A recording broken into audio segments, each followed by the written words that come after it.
Jai Hind everyone. Today we are going to take a session on French Revolution. That is your first chapter of history. And before starting this chapter, let's talk about what we are going to study in this chapter. तो बच्चों इस chapter में हम सबसे पहले देखेंगे overview about French revolution. उसके बाद हम देखेंगे कि इसमें क्या क्या कंटेंट्स हैं जो आपके लिए ज़रूरी हैं, जैसे फ्रांस की सोसाइटी के बारे में जानना, उसके इवेंट्स, उसमें चेंजेस क्या क्या थे, क्या कॉजेज़ रहे हैं फ्रेंच रेवोल्यूशन के, और फाइनली फ्रेंच रेवोल्यूशन का वर्ल्ड में क्या इम्पैक्ट पड़ा। इसके बाद हम लोग लास्ट में टीचिंग लर्निंग आउटकम्स देखेंगे through quiz, through multiple choice question and so on. तो बच्चों जानते हैं कि फ्रेंच रेवोल्यूशन आखिर इतना इम्पॉर्टेंट क्यों था। तो रेवोल्यूशन का मतलब होता है चेंज, और ये चेंज किसी भी तरीके का हो सकता है। तो फ्रांस में उस समय वहाँ पर जो राजतंत्र था या वहाँ की जो व्यवस्था थी, जनता को उससे कुछ चेंज चाहिए था, इस कारण से वहाँ पर फ्रेंच रेवोल्यूशन हुई। और ये फ्रेंच रेवोल्यूशन इतनी इम्पॉर्टेंट क्यों है, तो इसका जवाब है कि डेमोक्रेटिक वैल्यूज, जो डेमोक्रेटिक आइडियल्स आए हैं फ्रेंच रेवोल्यूशन से, that is liberty, equality, fraternity, वो आज विश्व के जितने भी लोकतांत्रिक देश हैं उन सब में के लिए जो लोकतांत्रिक मूल्य होते हैं वो किसकी देन है, वो है फ्रेंच रेवोल्यूशन की देन। तो फिर इस बारे में जानने के लिए हम एक काम करते हैं कि तो ये चैप्टर जो आपका स्टार्ट होता है एनसीईआरटी बुक में, ये चैप्टर स्टार्ट होता है एक इंसिडेंस के साथ। और वो इंसिडेंस क्या था, वो इंसिडेंस था 14 जुलाई 1789 का।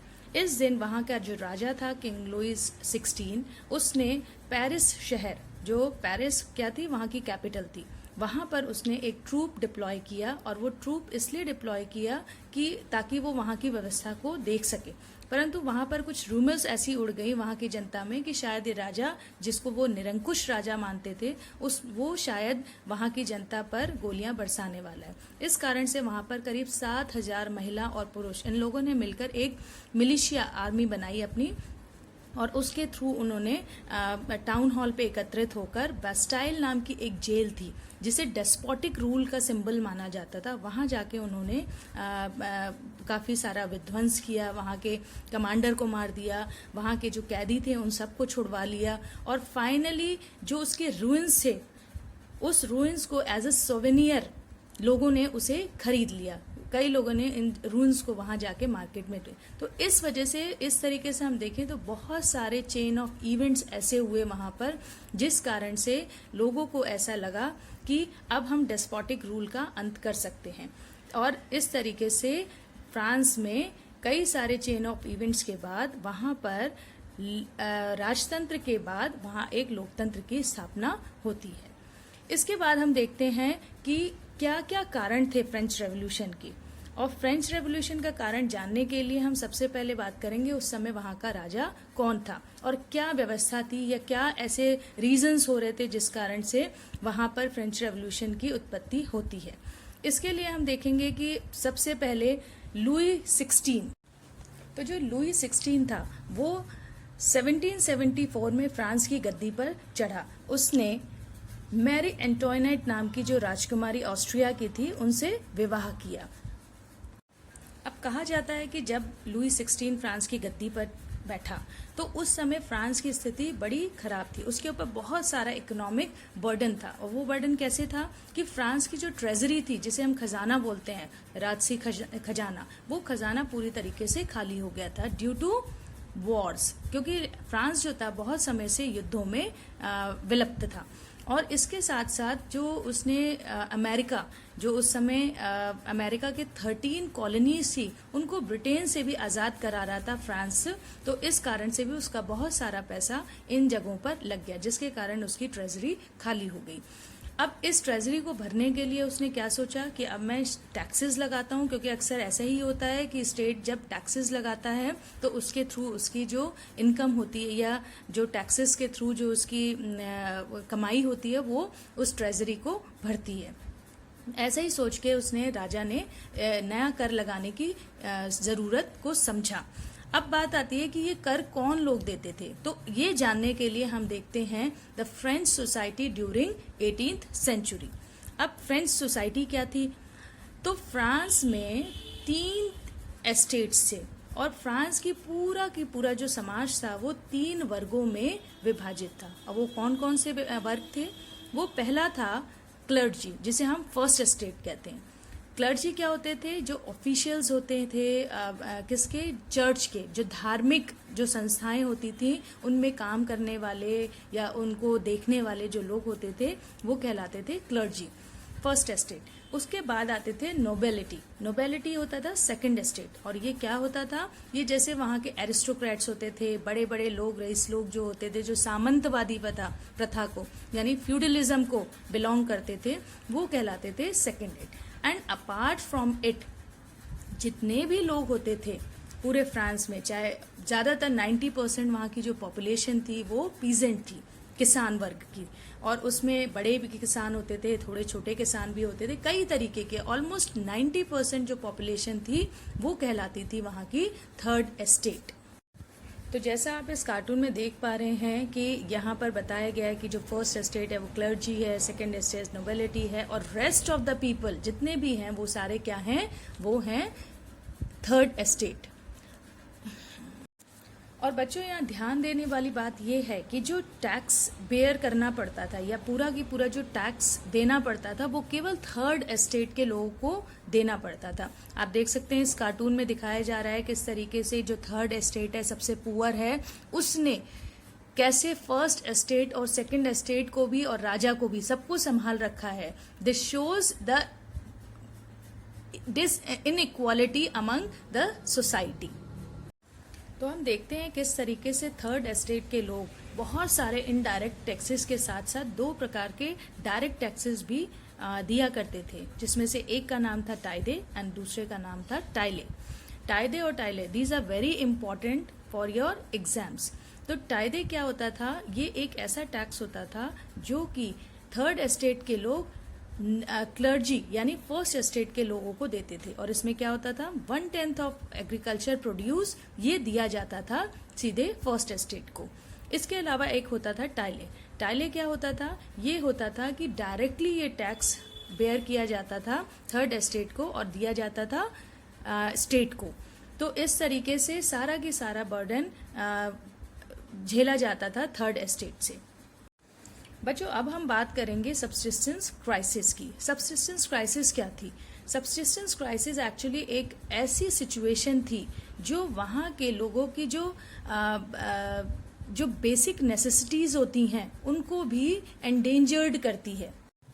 और ये किस प्रकार से एंडेंजर्ड करती थी? इसके बहुत सारे कारण थे, जिसमें से एक कारण था कि फ्रांस की जो पॉपुलेशन थी पहले के मुकाबले वो काफ़ी बढ़ गई थी। अब पॉपुलेशन तो बढ़ गई थी लेकिन उस हिसाब से जो प्रोडक्शन हो रहा था वो प्रॉपर तरीके से उस पेस से नहीं बढ़ा। ऐसा करने से क्या हुआ कि वहाँ पर जो डिमांड और सप्लाई होता है उसकी जो व्यवस्था थी वो चरमरा सी गई थी। लोगों को भरपेट खाना भी नहीं मिल रहा था। एक तो ऑलरेडी वो परेशान थे टैक्सेस देने की वजह से, बहुत सारी उनके साथ इनइक्वालिटीज़ की वजह से। उसके साथ साथ भी क्या हो रहा था कि वो जो प्राइसेस थे फूड ग्रेन्स के वो और ऊपर चढ़ते जा रहे थे और उसकी सबसे ज़्यादा मार कौन झेल रहा था? Third estate. इसी वजह से ये रिच और पुअर का जो डिमार्केशन होता है या डिफरेंस होता है वो और ज़्यादा बढ़ने लगा। साथ ही साथ ऐसी अवस्था में और ज़्यादा बुरी बात तब हो जाती है जब वहाँ पर बैड हार्वेस्टिंग होती है। बैड हार्वेस्टिंग कैसे होती है? या तो कभी ड्रॉट की वजह से या फिर कभी ओलावृष्टि हो जाए। इन सब चीज़ों की वजह से जब और भी खराब स्थिति हो जाती है फसलों की तो उससे प्राइस हाइक बहुत ज़्यादा होते हैं और इस कारण से सब्सिस्टेंस क्राइसिस आती है वहाँ पर फ्रांस में। और साथ ही साथ वहाँ पर राइट्स तक होने लग जाते हैं जो भी एक तरीके से फ्रांस की क्रांति का एक मार्ग प्रशस्त करते हैं। इसके अलावा हम बात करते हैं वहाँ पर ग्रोइंग ऑफ मिडिल क्लास। अब ग्रोइंग ऑफ मिडिल क्लास क्या था वहाँ पर? तो जो थर्ड एस्टेट में जो सबसे ऊपर के स्ट्रेटा वाले लोग थे वो थे बिग बिजनेसमैन, मर्चेंट्स और ऐसे लोग। तो ड्यूरिंग इंडस्ट्रियल रेवोल्यूशन वहाँ पर क्या हुआ कि ऐसे लोगों ने बहुत ज़्यादा पैसा कमाना शुरू किया थ्रू अपनी इंडस्ट्रीज, ट्रेड्स, वॉयजेस के थ्रू बाहर जाते थे, विदेशी व्यापार करते थे, उससे उन्होंने बहुत सारा पैसा अर्जित कर लिया। अब जब उन्होंने इतना सारा पैसा अर्जित कर लिया तो उन्होंने अपना ये पैसा अपने लाइफस्टाइल पे लगाया, अपने बच्चों को पढ़ाने में लगाया। तो ऐसा करने से इन मिडिल क्लास के के जो बच्चे थे वो बहुत ज़्यादा एनलाइटन हो गए थे। उनमें से डॉक्टर्स बन रहे थे, लॉयर्स बन रहे थे, सिविल सर्वेंट्स बन रहे थे। तो ऐसा करने से क्या हो रहा था कि इसमें एनलाइटनमेंट बढ़ रहा था। एनलाइटनमेंट यानी सोच का दायरा बढ़ रहा था। और इस कारण से लोगों को ये लगने लगा और वो आपस में चर्चा करने लगे कि क्यों ऐसा हो रहा है कि केवल थर्ड एस्टेट को ही टैक्स देना पड़ रहा है। इस तरीके के सोच विचार वो आए दिन कभी सैलून में करते, कभी कॉफ़ी शॉप्स में करते। और इस तरीके से जब बातें धीरे धीरे एनलाइटनमेंट के थ्रू होने लगी और साथ ही साथ उसी बीच में कई सारे फिलोसोफर्स भी आए। कई सारे जब फिलोसोफर्स आए तो उनकी बातें, फिलोसोफर्स क्या होते हैं बच्चों, जो बहुत जिनका जो इंटेलेक्चुअल होता है बहुत हाई होते हैं, हाई इंटेलेक्चुअल्स होते हैं, उनका सोच का दायरा बहुत ज़्यादा बड़ा होता है, वो लॉजिकल थिंकिंग करते हैं, रीजनिंग के थ्रू बात करते हैं। तो उस समय के कई सारे महान जो विचारक थे उनकी भी बातों का असर इस मिडिल क्लास पे पड़ा और इस वजह से इन लोगों ने काफ़ी सारी ऐसी गतिविधियां स्टार्ट करी या क्वेश्चनिंग करनी शुरू करी राजा से और नोबेलिटी और क्लर्जी से कि क्यों हमारे ऊपर ही सारा अत्याचार होता है। तो ऐसे केस में हम देखते हैं कि वो कौन कौन से विचारक थे, क्योंकि ये एक इम्पॉर्टेंट क्वेश्चन है और डायरेक्टली ये पूछा जाता है कि what was the role of philosophers during French revolution. तो बच्चों हम देखते हैं कि ये तीन विचारक जो थे, फिलोसोफर्स थे, इनका बहुत बड़ा योगदान है फ्रांस की क्रांति में। उनमें से पहले जो थे वो थे जॉन लॉक। जॉन लॉक की एक बहुत फेमस बुक है जिसका नाम है टू ट्रीटीज ऑफ गवर्नमेंट। इसमें उन्होंने राजा के जो एब्सोल्यूट रूल होते हैं उसको या जो डिवाइन लॉ होता है उसको उन्होंने सिरे से खारिज किया और बोला कि वो भी एक आम आदमी है। इसके अलावा एक और विचारक हुए थे जिनका नाम था रूशो। रूशो जो थे वो एक बहुत ही उनकी एक फेमस बुक है सोशल कॉन्ट्रैक्ट, जिसमें उन्होंने ये बताया कि जो अनुबंध होता है राजा और प्रजा के बीच में, केवल इसी के ही वजह से एक राज्य स्थापित होता है। तो उन्होंने बोला कि हमेशा एक कॉन्ट्रैक्ट के थ्रू ही एक राज्य बनता है, इसमें दोनों का ही अधिकार होता है, राजा का भी और प्रजा का भी। जो लास्ट वहां पर एक और उनका योगदान रहा है वो है मोंटेस्क्यू। और जो मोंटेस्क्यू हैं बच्चों वो बहुत ज़्यादा इन्होंने सबसे पहले एक तरीके से कहा जाए कि सेपरेशन ऑफ पावर्स जो होती है, यानी सत्ता का विकेंद्रीकरण या सत्ता को सत्ता का जो कहते हैं कि सेपरेशन होता है वो बहुत ज़रूरी है किसी भी राज्य के लिए, क्योंकि अगर एक ही व्यक्ति सारे निर्णय लेगा या रूल बनाएगा तो उससे वहाँ पर डेस्पोटिक रूल होने की संभावना ज़्यादा रहती है। तो मोंटेस्क्यू ने सेपरेशन ऑफ पावर्स को बताया कि एग्जीक्यूटिव, जुडिशरी और हमारे क्या नाम है लेजिस्लेचर, ये तीनों चीज़ें अलग होनी चाहिए, इसी से एक राज्य सुचारू रूप से चल सकता है। तो इस प्रकार हम देखते हैं बच्चों आज के सेशन में कि हमने किस तरीके से ये सारी चीज़ें जो इवेंट्स देखे, यही एक कारण थे फ्रांस की क्रांति को जन्म देने के लिए। तो अब हम जल्दी से एक क्विक रिकैप करते हैं कि आज हम लोगों ने ये क्या क्या चीज़ें पढ़ी इसमें, इस चैप्टर में। तो सबसे पहले बात करते हैं इस इवेंट की कि फ्रांस की क्रांति जो हुई थी वो किस तरीके से हुई थी। वहाँ पर फ्रांस की क्रांति का इवेंट क्या था? बास्टील की एक जेल थी जो डेस्पोटिक रूल को बताती थी। वहाँ पर 7,000 लोग जमा हुए, उन्होंने उसको विध्वंस किया, उसे सोवेनियर की तरह याद के रूप में और डेस्पोटिक रूल के अंत के तौर पर उसे अपने पास रखा। उसके बाद हम देखते हैं कि लुई 16 जब 1774 में राज्य पे फ्रांस के राजा बना तो उस समय उसके पास खाली ट्रेजरी थी, जिसके कारण से वो और टैक्स बढ़ाना चाह रहा था। और ये टैक्सेस कौन देता था? वो फ्रांस की सोसाइटी हमें बताती है कि 3 एस्टेट्स में बटे हुए थे, फर्स्ट एस्टेट, सेकंड एस्टेट और थर्ड एस्टेट। और सबसे ज़्यादा जो प्रॉब्लम्स फेस करनी पड़ती थी वो थर्ड एस्टेट को फेस करनी पड़ती थी। सारे टैक्सेस भी वही पड़ता था। कौन से टैक्सेस होते थे? टाइले होता था, टाइदे होता था, इस तरीके से वो टैक्सेस भरते ही रहते थे। इसीलिए उनके ऊपर एक सब्सिस्टेंस क्राइसिस फ्रांस में बहुत ज़्यादा आने लगी थी due to bad harvesting, due to population. हम इस तरह से कह सकते हैं कि प्रोडक्शन ज़्यादा हो नहीं रहा है, पॉपुलेशन ज़्यादा बढ़ रही है, या बैड हार्वेस्टिंग की वजह से फूड प्रोडक्शन के बहुत ज़्यादा हाइक हो रही हैं प्राइस। तो इस कारण से भी वहाँ पे लोगों के जीवन पे संकट आ रखा था। और इसी समय में ग्रोइंग मिडिल क्लास आई और मिडिल क्लास के लोग बहुत ज़्यादा एनलाइटन होने लगे फ्रांस के, और विचारक जो थे, फिलोसोफर्स थे, उनकी बातें उन्हें समझ में आने लगी और इसी कारण से उन्होंने कि चेंज लाना शुरू करना चाहा और इसी से ही फ्रांस की क्रांति का मार्ग प्रशस्त होता है।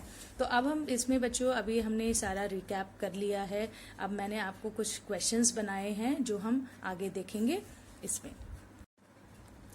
तो ये एक छोटी सी क्विज़ है जो अभी तक हमने सारी चीज़ें पढ़ी कि कौन था फ्रांस का राजा ड्यूरिंग फ्रेंच रेवोल्यूशन, बस्टाइल प्रिजन पे कब अटैक किया गया था, कौन सा स्टेट था जो करों का वहन करता था, और रूसो की किताब का क्या नाम था, और सोशल कॉन्ट्रैक्ट किसके द्वारा लिखी गई थी ये बुक, या रूसो ने कौन सी बुक लिखी थी। तो इस तरीके की ये क्वेश्चंस हैं जो आप ज़रूर प्रिपेयर करें फॉर एग्जामिनेशन सेक।